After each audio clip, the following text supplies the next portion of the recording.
चाहते आजादी, अपनों की मांगे आजादी, हम छीन के लेंगे आजादी, जाकिर सेठों की मांगे आजादी, सागर शहीद की मांगे आजादी, पठान खान की मांगे आजादी, असचा गुरऊ था आजादी, पंजन जी गुरऊ था आजादी, तू की ये नदी दे आजादी, असविड़ी वठदासी आजादी। जसा भगवान जाकिर सेठे के आजाद कयो, जसा भगवान जाकिर सेठे के आजाद कयो। सागर नाज़रीन इन वक्त असां कराची प्रेस क्लब जे साम्हूं हिते जिसाफ़ आज़ाद वारनि जो एहतजाज आहे।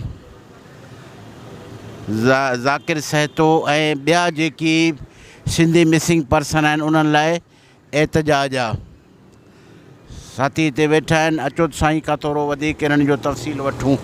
साईं अॼोकी जेको तव्हांजो हे एहतजाज आहे हिन जे बारे में थोरो तफ़सील ॿुधायो ऐं उन खां अलावा ऑल ओवर जेकी मिसिंग पर्सन जो मसइलो आहे हिन ते थोरो असांजे नाज़रीन खे ॿुधाइजो।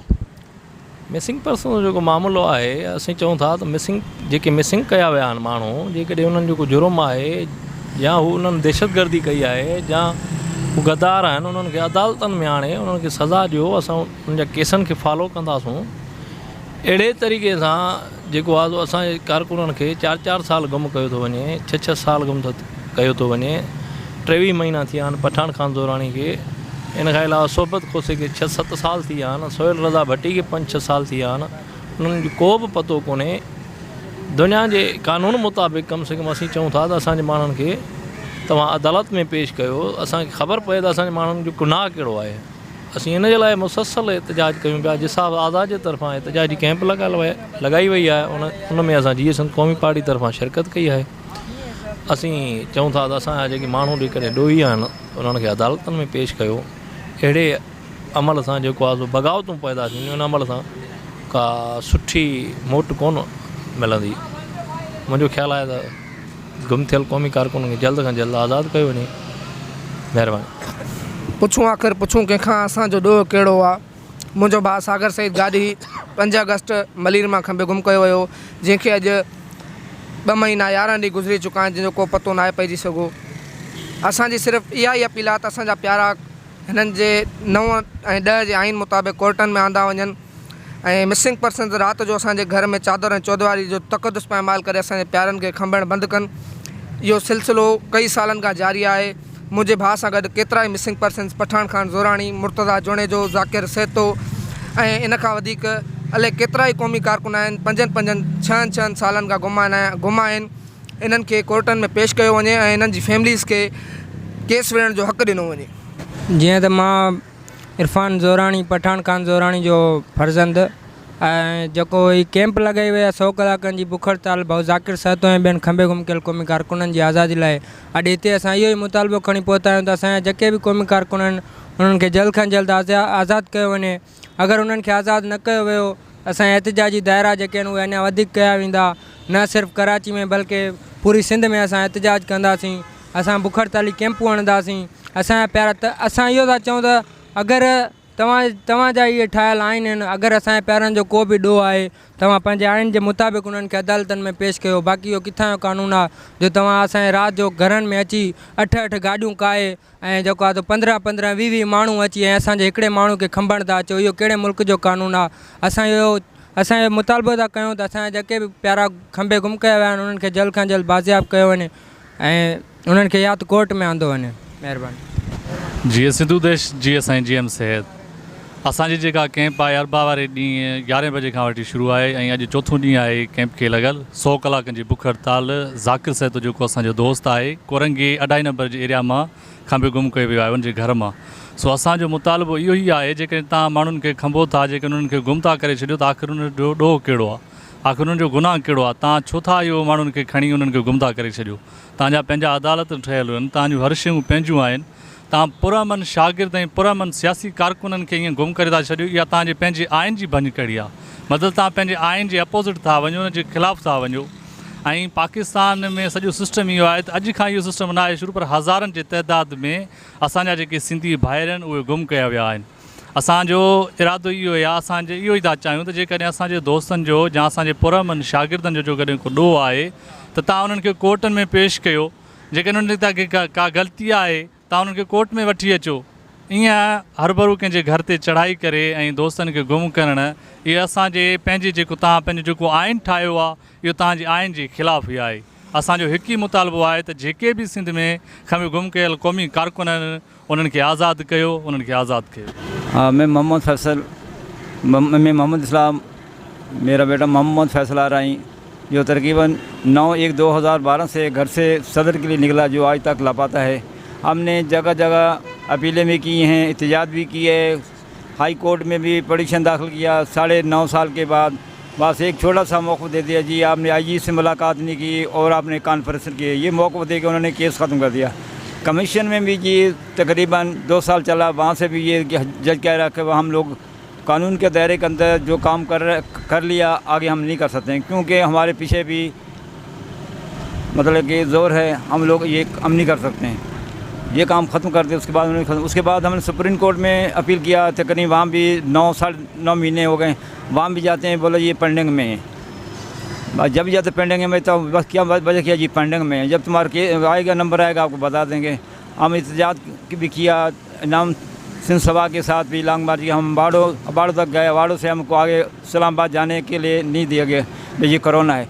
इतनी बसें भर के जा रही हैं, लोग पैदल जा रहे हैं, गाड़ियों में जा रहे हैं, ये सिर्फ से आपको 35 आदमी को कोरोना नज़र आ रहा है। वहाँ से हमको उन्होंने तशद्दुद करके जेलों में झूठे केस लगा बंद कर दिया।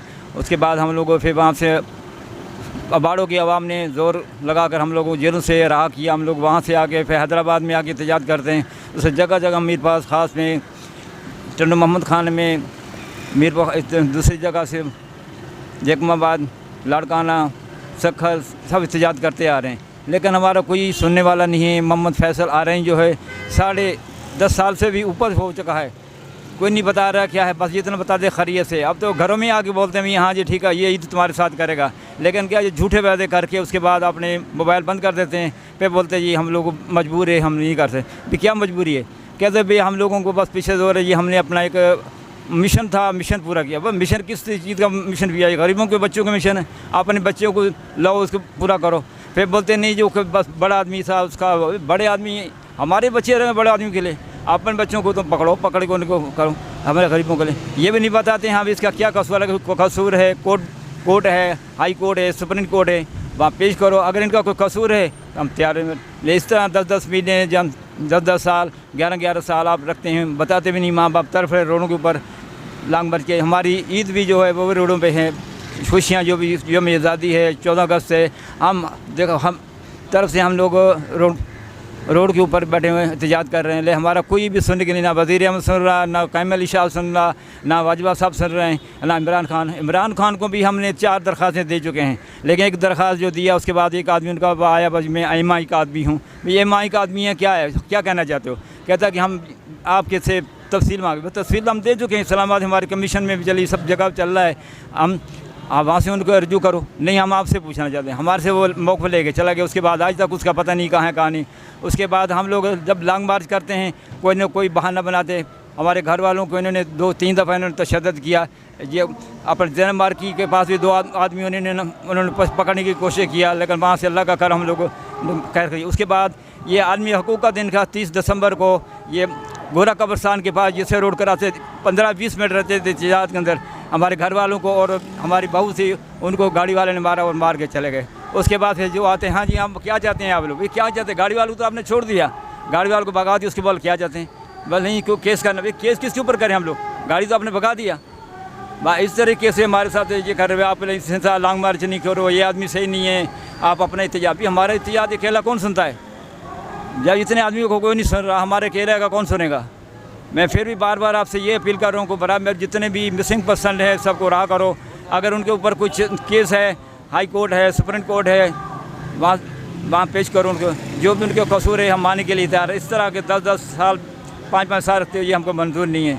मेरा ये फिर भी आखिर में यही कहता हूँ वज़ीर आज़म साहब से, इमरान खान के ये कहता हूँ कि बराए मेहरबानी फरमा कर जितने भी बच्चे लापता हैं उनको माँ बाप के सामने पेश करो, ताकि माँ बाप को भी पता चले हाँ भी इनका ये कसूर है। कोई कसूर भी नहीं, मामा को पता ही नहीं है क्या कसूर है क्या नहीं, ऐसे बस रखा हुआ जेलों के अंदर रखा हुआ है। मैं फिर बोलते ये खरीय से। जैसा कि नाज़रीन आपको पता है कि सिंध से और बलूचिस्तान से जिस तरीके से लोगों को लापता किया जा रहा है, ये दुनिया के किसी भी कानून में नहीं है। यानी अगर आप जंगल का कानून कहें उसमें भी इस चीज़ की इजाज़त नहीं है। और पाकिस्तान में तो माशाल्लाह मिलिट्री कोर्टें भी हैं, अगर जुर्म किया है उनको उधर पेश किया जाए, अगर नहीं तो इस तरह बेगुनाहों को पकड़ना, उनको बंद करना, ये कोई यानी अखलाकी तरीका ही नहीं है। अब जैसे कि अभी आपने इंटरव्यू सुना फैसल आरई के वालिद साहब, फैसल आरई को 12 साल हो गए। भाई अगर जुर्म किया है तो इनको सज़ा दे दो यार, फांसी दे दो, कम से कम लाश तो विरसा के हवाले करो। ये तो बेचारे न मरते हैं न जीते हैं, जो कि इंतहाई ज़्यादती है। और यहाँ पे इन साथियों का मुतालबा भी यही है कि अभी अगर इनके प्यारों ने कोई जुर्म किया है तो इनको कोर्टों में पेश करें, अगर नहीं तो इनको छोड़ दिया जाए। आखिर में नाज़रीन मैं आपसे इजाज़त चाहूँगा। Akbar Gabol, cameraman Sajid Ali Sangad, Karachi press club.